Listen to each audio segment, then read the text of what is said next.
and welcome back to part 14 of Death End Request 2, where we'll be cutting through the tourist area in our efforts to find Chitsuba after we left her, running away 2 videos ago. Whoops. And just like last chapter when we was introduced to the shopping district that eventually led to the mountain path, the tourist area will lead us to another new area beyond that called the Lakeshore area. But the difference being, the tourist area is extremely restricted when you first get here, and it opens up much later on, so treat it as like cutting through a late game area to get to the next actual area, and it just kind of railroads you through. The tourist area, it's bustling around noon. I wonder where Chitsuba ran off to. Let's look for her. And it's also why the music is a little bit more emotional's the wrong word for it, but there's more tension to it than a lot of the other tracks, because we'll be returning to this area far later in the plot when things are more intense. But this chapter introduces landmines. Landmines are the replacement to the old way bugs used to work. In the first game, bugs would always hurt you when you touch them and you get their bonuses. In this, only landmines are the ones that will hurt you, but they have an amazing side effect of if you knock enemies into them, the explosion of said landmine will hurt them too. So you're encouraged to line up enemies and bonk them into it if you can help it. It also boosts your glitch percentage by an insane amount each time you hit one, because it's also doing damage as well as boosting your percentage. So make sure to use them intelligently depending on the situation. If you really need the glitch form and can tank the damage, maybe use that. But if you can knock an enemy into it, I'd almost argue that it's always better to knock an enemy into a landmine because it's free damage. But up here is your curse ball behind the wall, and whilst you're here you can also get a free Osiris Balm, which is what you use to revive people who have fallen if you don't have the revive spell. I know I haven't really gone into items at all, but it's because you can kind of go through the whole of this game without touching them. Like, there's HP potions, there's SP potions, your Osiris Balms are your healing, Pancreas reset status conditions. But Pancreas are nowhere near as effective as they used to be, because most status conditions fade at the end of a fight now. Where before they used to all carry over, so you could go into a fight exactly as screwed or as better off as you used to. Whilst now, I think only poison carries outside of the fight. But we've got a plethora of new enemies mixed in with some old, and you can tell what ones are the new ones because it's the ones that, don't die in one hit. Also, I made a point of saying, because on my main playthrough it never happened to me, I made a point of saying that mine never learns any new fire skills, sun skills even, outside of the 2 she starts with. This video finally proves that wrong, and to be honest I'm grateful it proves it wrong, because it means that Mai has slightly more access to her fire skills. But I just did something that I guess I just never did before on my main save, which is use medium healing with 2 heavy heals that Mai has, and it just gave me a 3rd fire spell. Now's not the time, Rotty. Let's find Chitsuba already. Okay, but I'm thrilled. I'm tempted to ditch Rotty. Liliana, why don't you and I take point?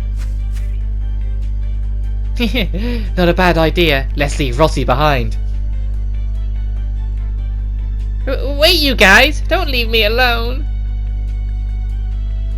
I see something. Alright, that's the end of that dialogue, so I can pick up this item safely. I'm always going to be pausing on the dialogue, like what I'm doing, just so I can read it out. Because there's so much of it, and I like just showing it all off. Don't worry about keeping the curse ball, use it on this and grab the sapphire hair ornament. Even though if you've gone and fought the optional fight, you already have a better hair ornament. The emerald one you got for defeating the thing we fought yesterday, it's just better.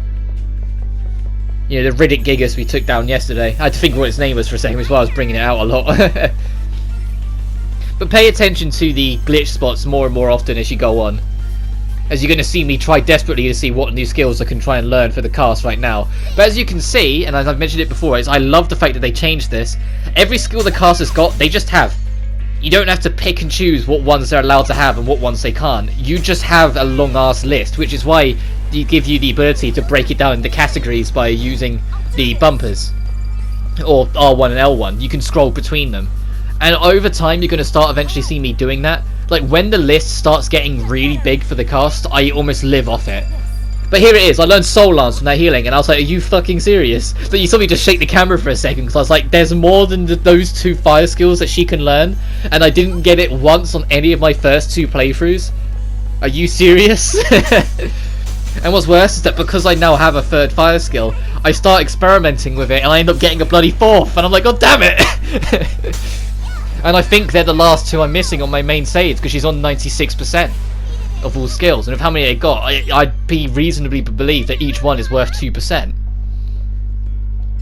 So at some point I have to go back to my main save and pick it up, in the same way that I need to pick up Rotti's SP restorative skill along the way. Which I want to do, because at the end of this, if possible, I want to show a completed list of what every single skill is, or at least every single one I found.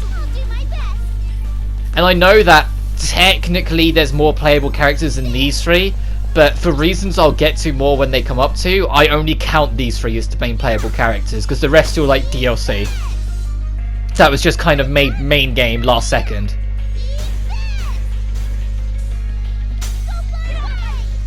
But Rotti also learned some new skills. Oh my god, look at that knockback. That thing was like a fucking pachinko. Flying enemies and knockback have some quite humorous results. Knockback is so much more powerful in this game than it ever used to be in the original, and I'm so grateful that they buffed it, because it was so underutilized in the original. I think I remember commenting at the time that it felt like you really had to work your ass off to get any good use out of it, whilst this, it kind of does the work for you. And it does really good damage too if you wall bounce enemies. But you can see, almost as soon as we're in the tourist area, we're already out of it onto the lakeshore area. The lakeshore area, if you're going for wanting to see all the scenes, this area you're going to be here for a while. I'll explain in a minute. Take a gander at the river. I had no clue such a place existed. Yup, this is the lakeshore area. Where could Chitsuba be?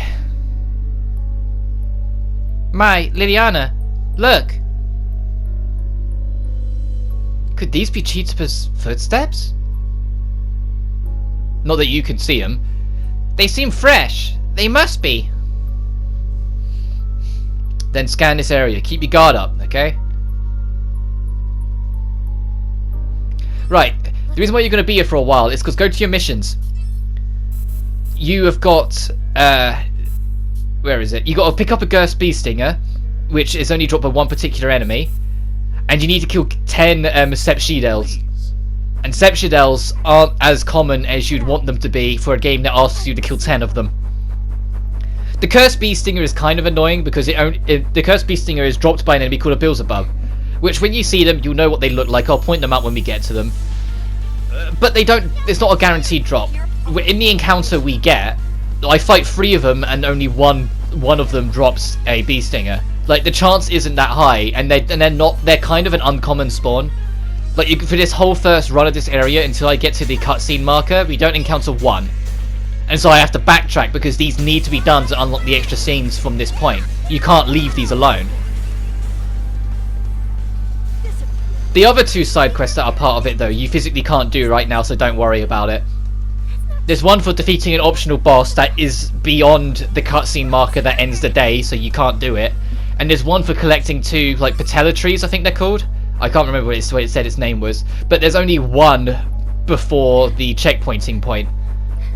Like, before the end of the day. So you don't worry about that one too much either. Both of them will be tackled on the next night.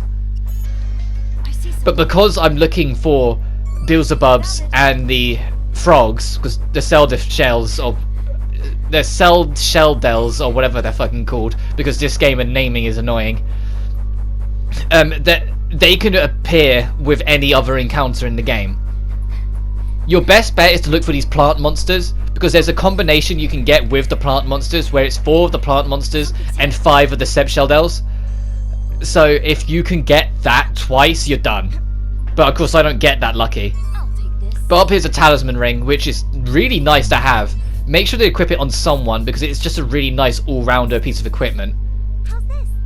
I eventually put it on Liliana just because it's better than what she's got. Like, it's not like world saving, but it's just an added bonus across the board, so it's nice to have.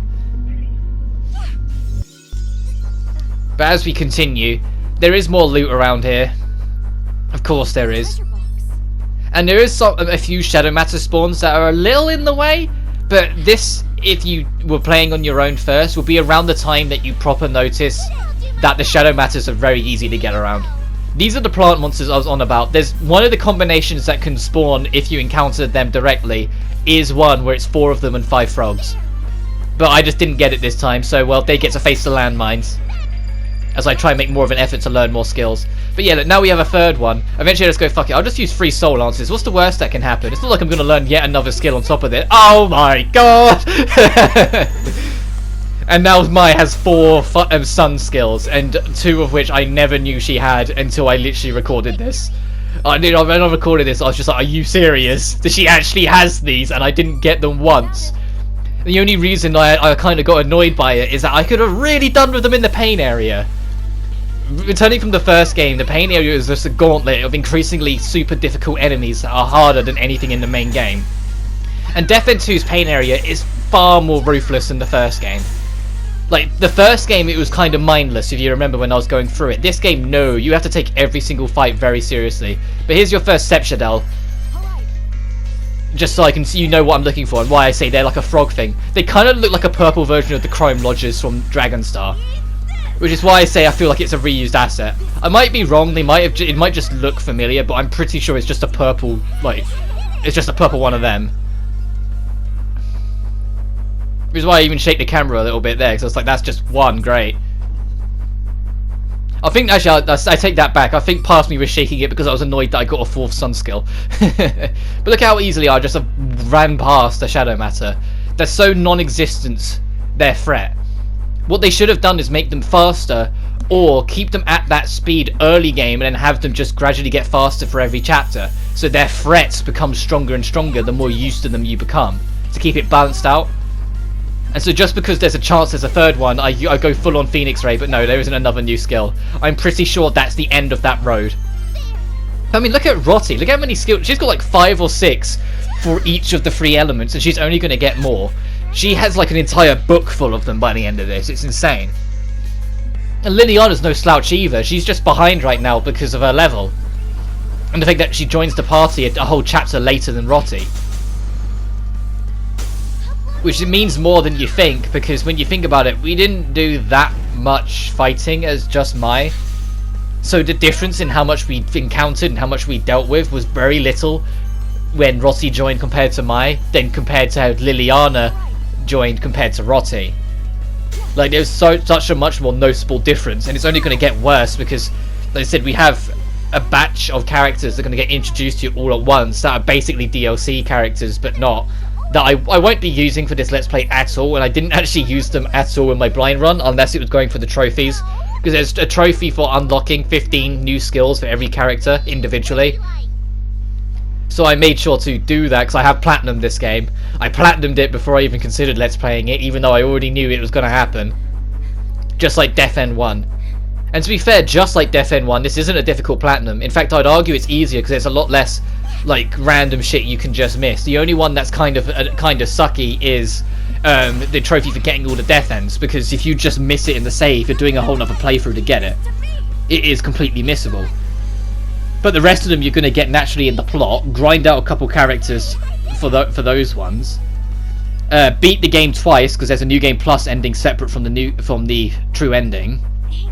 Getting the bad ending is also a trophy, but I'll explain how to get that, because it's a million times better handled than it was in the first game. The first game's whole do every single side quest before you finish. Oh, but we're going to make it so a couple side quests are only doable after the point of no return. Really putting the pressure on just was bad. It just wasn't a good idea. And the way they handle it in this is far more fair. Also, there's a Phantasm bracelet back over here, which I don't think I use. No, I think I do. I think I equip it to Mai. Because I like to have Mai have more experimental bangles, whilst everyone else just sticks to the guard bracelets and magic bracelets. So I tempt it for a while, but eventually go, nah, I'll throw it on Mai. Yeah, there we go. But this is the end of the section, so I'm going to cut until I eventually... Oh, now I cut even. I got too ahead of myself. Because here's the end of the section, so now I'm going to cut until we encounter a Beelzebub. Going all the way back and forth a couple times, here are the Beelzebubs. There's a group of 3 of them.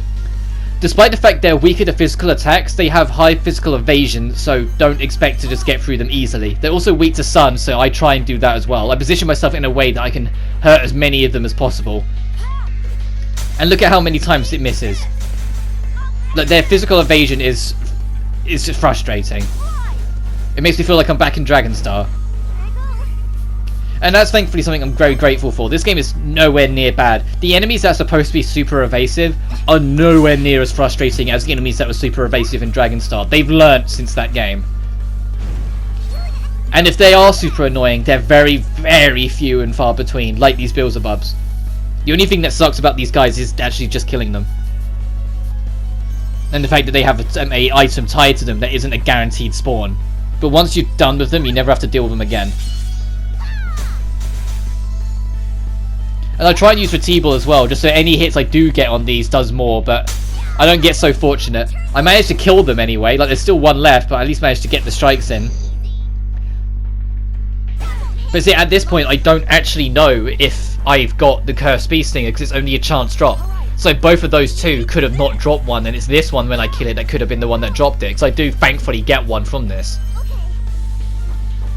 So you're going to see me kind of hard push on the aggression and just miss everything, and eventually go, you know what, it's only like this with physical, so I'm just going to eventually go magic and see if that makes a difference, and thankfully it does. Because look at how much it's annoying. And then Liliana gets poisoned, which is the only status effect that carries on outside of battle, so she's going to just get hurt in the field, so I have to deal with that as soon as we get out of the fight. And characters do have a voiced line commenting on whether they are poisoned or not when they go into it. They'll go, oh, I feel weak, or oh, can you help me out here, I feel like I'm poisoned, etc, etc. They will alert you. In the same vein, if they're super low health, they will equally alert you. But see, I got one Cursed Bee Stinger from that. But when we go back, you see it for a second there before I cut the footage away. She commented on being poisoned. So I turned these two in. The other two, like I said, we physically can't do right now. So you are as ahead of this as you can be right now. So when you're ready, go back to the cutscene. Okay, keep an eye out. I don't see Chitsuba anywhere. This place gives me the creeps. I'm petrified. You think Chitsuba really came here? It's not like her to be in a place like this. Something's off. I suspect foul play. But this place terrifies me. My... Calm down, Liliana. I'm here. Roddy too, I guess. You guess? Everyone relax. We'll find her, okay? Okay. I'll remain calm. I have you with me after all. Oh, and Roddy. Do I not exist or something? Yeah, whatever. Let's go.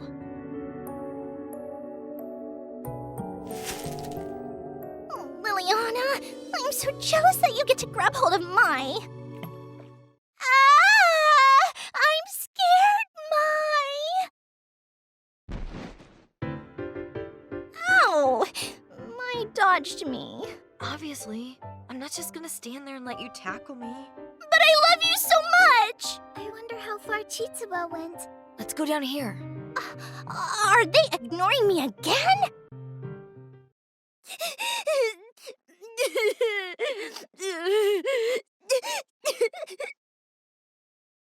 Hey, I think I hear someone. Yep, I heard it too. Sounds like crying.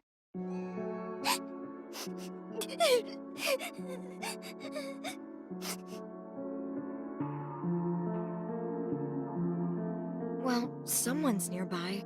Maybe it's Chitsuba. It sounds like a girl's voice. It has to be Chitsuba. What? Is Chitsuba crying? Oh no, let's hurry.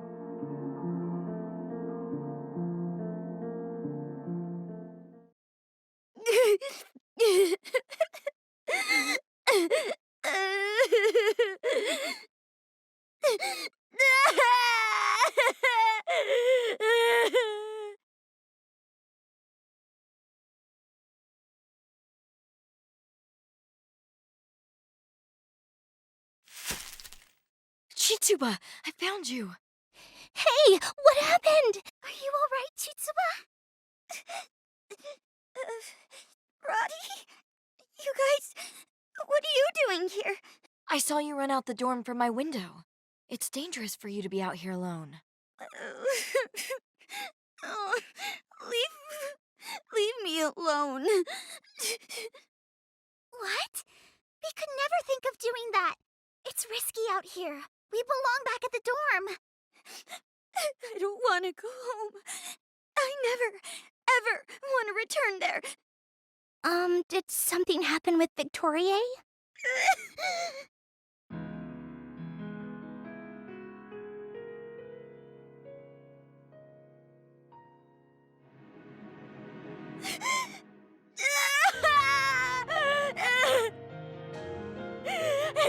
I can't take this anymore.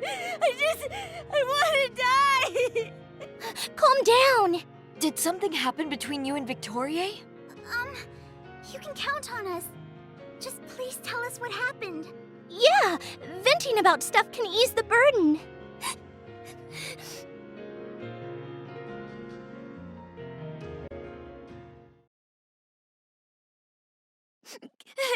I followed Victoria when she was called in. Only because she seemed so giddy. I followed her all the way to Headmistress Midra's room. Then... Come now, Victoria. Take a seat on my lap.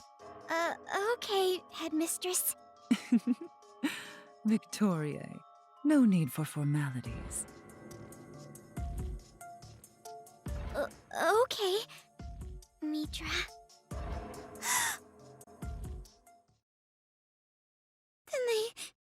The way they acted was very fishy. What? You lie! My mom? No, that can't be. Sitting on her lap?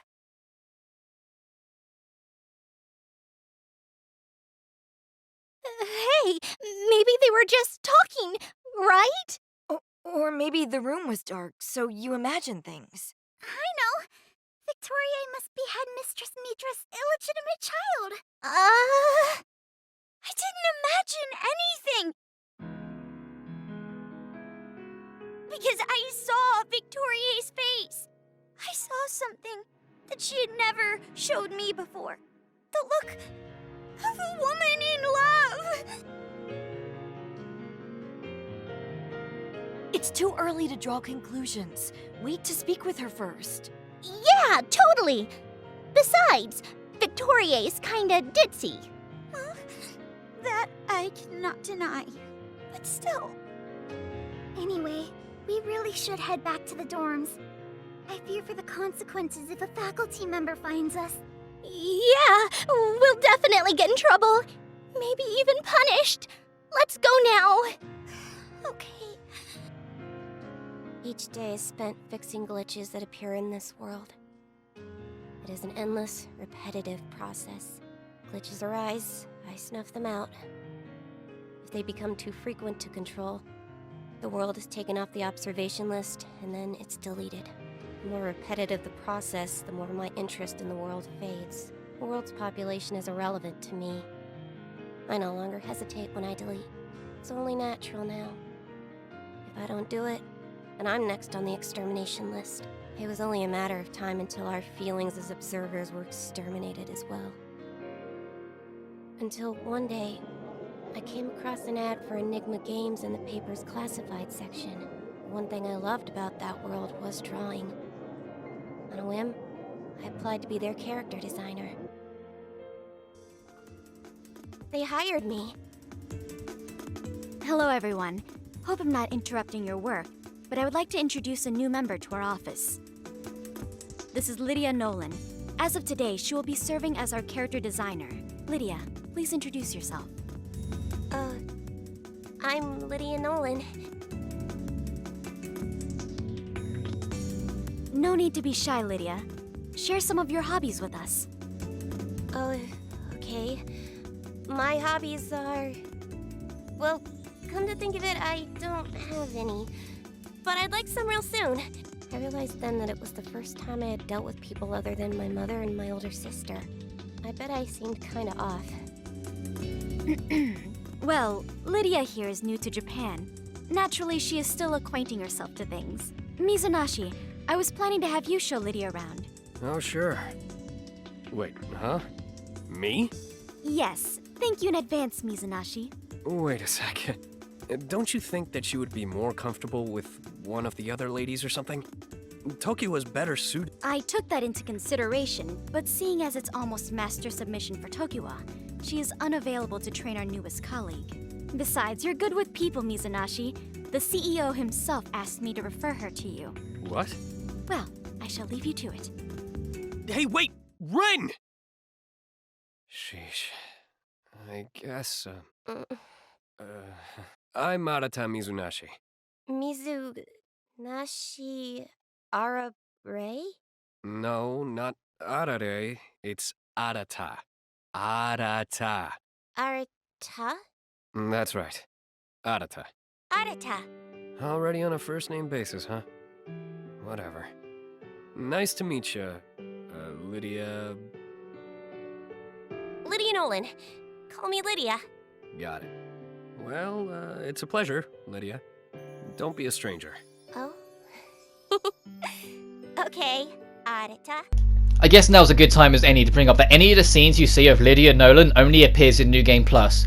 Don't worry, it won't spoil anything, it's just extra subtext giving you an idea of what she was up to during the first game, because in the first game you learn a lot about her at the very last second without any real context, so now the second game gives you all that context piece by piece. Now it's time to get up anyways. Glad to hear it. Rotty, didn't you sleep? You look exhausted. Yeah, I barely slept. Couldn't stop thinking about last night. Just below Rotty's eyes were sunken purple spots, which were barely noticeable except to me. You mean what Chitsuba said about Headmistress Midra? Yeah, it got me thinking about my mother. I guess I'm realizing how much I really don't know about her. I've lived here my whole life. She's my mom, but she's also the headmistress and a teacher. She has to be everything for everyone here, but I don't remember the last time she was just my mom. Rotty's typical cheer was noticeably absent. It was replaced by the longing of a daughter for her mother. I mean, there's that whole story about my mother and Shizu I heard from someone else. She might be my mother, but she shouldn't be such a mystery to me. You don't have to know her. Sometimes we're not given a chance to know who our parents really are. What? I mean, speaking for myself, I don't have many memories of my mother. The only thing I remember about her is that she stroked my head. At least you have more memories of your mother than I do, so... I tried to comfort Rossi, but words failed me. It sounded more snide than anything. I don't know if I'm making sense, but try not to let it bother you. Your mother is her own person, so are you. My. Thank you. I know how lonely you must feel. Oh, well, but here you are, cheering me up. How kind of you. Sorry, I'll be strong. I just think happiness suits you better, that's all. Like, do you mean? Okay, not so fast. Sheesh, always a handful. She's like, do you like me then? But we got a few, so we'll tack these on in the end, make it a bit of a chunkier video. We got Bessie, Chitsuba, Liliana, and Makoto to talk to. Good afternoon, everyone. Good afternoon, Betty. Hello, Betty. Hey. Betty greeted us, so I responded in kind. I assumed she would walk on by, but she approached Liliana, giving her an endearing pat on the head. My, I appreciate your energy, Liliana. You may be the youngest here, but your demeanor is wonderful. Thank you very much. Oh? Liliana's brief moment of admiration had passed quickly. We were soon subject to quite a commotion. Betty, there's a bug on your shoulder. It must have liked your scent or something. Ah! Whoa, what? No, get it off of me, someone, please. Calm down, Betty. It's just a little one. It's gonna be alright. She took a seat, but only after screaming some more. I swatted at her shoulders, but too hard. The insect drew a surprising response from Betty as it seemed to fly off, as if it was escaping the scene of a crime. It's gone now, see? Betty collected herself and looked up at me, bashfully. I offered her my hand. She blushed as she took it. I'm sorry to cause such a scene. I really detest insects. I had no idea. I've never seen you look so upset.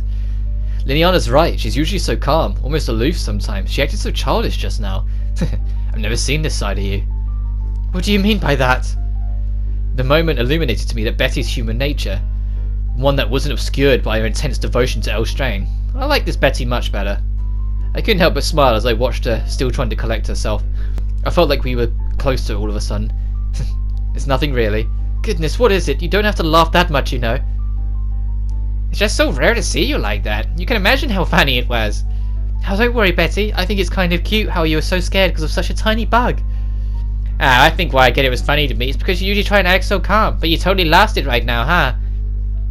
I think these two trying to explain what happened was making her that much more embarrassed. I unleashed the finishing move of patting her back sympathetically. Amusingly, she covered her cherry red face with her hands. Ugh, please, just stop. Oh boy, let's go talk to Chitsuba after yesterday's dramas. What does that sound? Rosie scanned the area for where the sound was coming from and gasped when she saw a girl. Is that Chitsuba? What? What's she doing? We could hear the sound of the spoon clang and scrape the plate, as if she was scooping up something, but she wasn't. Chitsuba wasn't carrying anything to her mouth, she was just scraping the plate.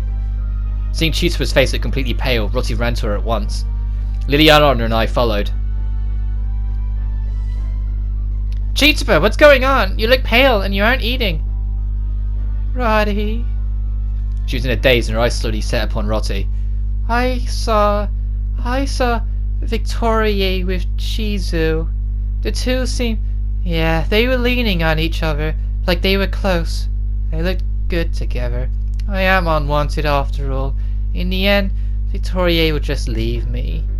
Don't tell me just because they were walking together she thinks they're going to get thrown away like that. I was worried she might have broken up with her, but it doesn't seem that way at all. I think you're jumping to conclusions. Besides, you and Victoria are an item, right? I don't think you need to worry just because you saw her walking or talking with someone else. I mean, she's so airy, I feel like she may disappear someday. Well, I can't deny that. Seeing how we both understood, Cheats was starting to get teary-eyed. This made Liliana quite nervous and she rushed over to offer some encouragement. He'll be okay, you and Victoria look so good together. That's such a weak compliment. I didn't think it would be enough to cheer Chitsuba up, but she brightened up as soon as she heard the words. Really? You think that we're a special couple? Oh, of course. You're kidding, right? She's almost too gullible. But it's better than moping around, scraping plates with a spoon, so I'm going to stay out of it. Anyway, I don't think you need to stress. I don't want to see you two fighting, so we're going to keep supporting you. Then is it okay if I come talk to you at all if something were to happen? I guess. I'm so happy. Thanks, Mai. Wonder how long that smile will last. Please just don't do anything stupid. I had no idea what Victoria was. I just hope Chitsuba would be okay. Yeah. We're gonna need the internet if we want to keep searching. This town's ridiculous. Is there seriously no service here? Do you want me to help? Wow, you're amazing, Liliana. I just want to help any way I can. Thanks, Liliana, but it's alright. I was just thinking of taking a break. Then, can I also? You want to try? Yes, I want to see what I can do. Okay, hold on a second. I closed a few apps I had open. I didn't want her poking around on my stuff, even if on accident. The way she phrased that made me think Liliana didn't have access to her own PC. In that case, she can try her hand at this app. Here you go, Liliana. Thank you. So, how do I do it? This is an app called Notepad. As the name implies, you can just use it to jot things down. I feel so happy. I've seen a PC before, but I've never actually touched one. I feel so nervous. Oh, Liliana, did you already know what a CP is? It's called a PC. Yeah, well, I don't know that much about it, but is it unusual to know about them? Considering I don't know a thing about them, yes. I mean, there's a tool for a mage, right? I wouldn't know what to do with it. People in this town really don't know a thing about technology. They're like Matt Bragg. They're like, technolo. Really? Do you think they're keeping technology out of town because of religious reasons? Beats me. I mean, it seems like no one has any idea about what this stuff is. Anyway, go on. You want to try out the PC, right? Then don't mind if I do. Liliana tapped away at the keyboard with her fingers. Her eyes sparkled at the sight of her name displayed on the screen. It was adorable how excited she looked. It says my name! Yeah, that's amazing, Liliana. You took to that keyboard really quickly. Try writing a little introduction on there. Let's say, I want to know your birthday. So the numbers are here. If you want to use a symbol to separate year, month, or date, you can press this. I see. Here. Oh, I did it! PCs are so fascinating. If you really think so, I can let you play around with it whenever you have the chance. Now let me see your birthday. Oh wow, our birthdays are very close. Really? I want to know your birthdays too. Liliana begged me to tell her, so I typed my name and birthday next to hers. You're both having so much fun. Teach me too. Okay, tell me your birthday, Rotty. Alright, so my birthday is... Stop! You can't do it like that. You need to type it into the PC. What? I don't think I can. I mean, that PC may attack me, right? It's fine now. Can't you just... Can I just tell you out loud? We're communicating through the PC. Why don't you do it too, Rotty? Yeah, Rotty, it's fun. Liliana, you're so amazing. You're learning how to use the PC already. It's not that hard.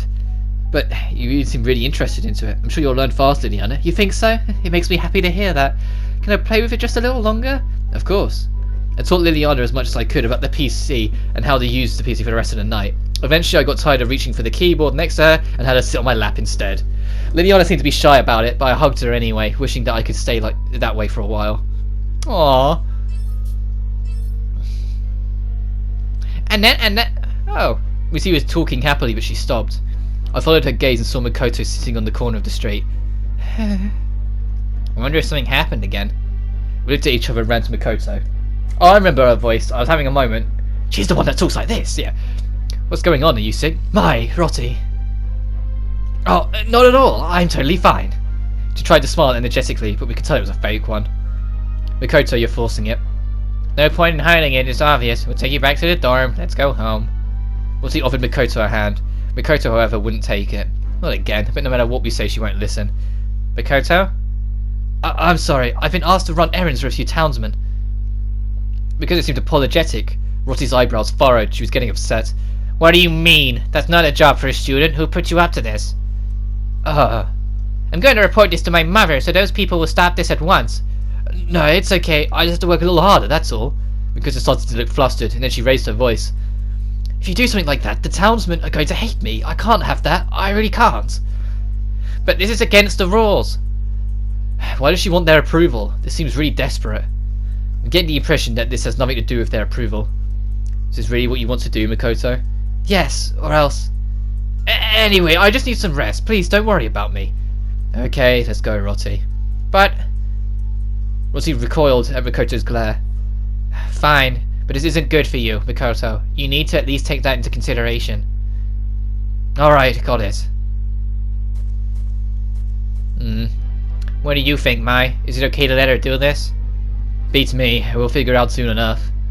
The way Makoto tried to convince Rotty in desperation, something wasn't right. But no matter how much we called her out on it, I'm sure she wouldn't have listened. No matter what her reasons really are, I just hope she doesn't hurt herself doing whatever it is that she's doing. And on that note, next time on Death End Request 2, we'll see what develops, because you know it's gone over between Victoria and Chitsuba, but until then, you guys take care now.